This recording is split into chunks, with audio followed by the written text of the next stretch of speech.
Syederelun akibat kondisi akar yang sudah lapuk. Pohon yang hidup di pinggir jalan Gampong Bineblang, Jalan Banda Aceh Lambaro, kilometer 7, Kecamatan Ingin Jaya, tumbang menutupi badan jalan pada Jumat 8 Desember 2023.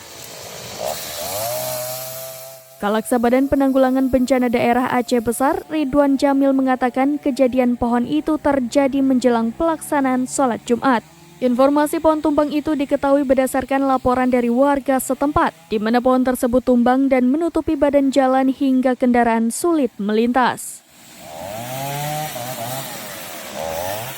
Saat kejadian beruntung kondisi jalan sedang sepi, sehingga tidak menimbulkan adanya korban jiwa. Petugas pemadam BPBD Aceh Besar Pos Induk Sibreh dengan dukungan 7 personil dan peralatan mesin sinsau pemotong kayu langsung bergerak ke lokasi kejadian untuk melakukan penanganan pembersihan dan pemotongan pohon tersebut. Dalam kejadian tersebut ikut dibantu oleh TNI Koramil setempat, Polri dari Polsek setempat. Penanganan pohon tumbang dan proses pembersihan baru dapat diselesaikan oleh petugas pada pukul 13.15 waktu Indonesia Barat. Selanjutnya, jalan pun kembali normal.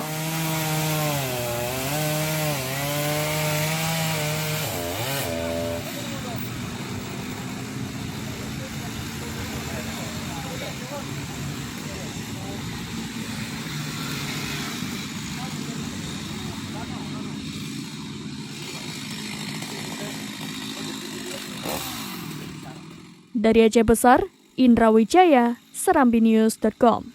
Download Tribun X sekarang, menghadirkan lokal menjadi Indonesia.